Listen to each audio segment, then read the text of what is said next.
پاکستان کا بچہ بچہ یہ سوال کر رہا ہے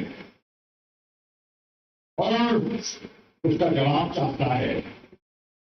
آج پاکستان کی تاریخ میں، پاکستان کی سیاسی تاریخ میں ایک اہم موڑ آ گیا ہے.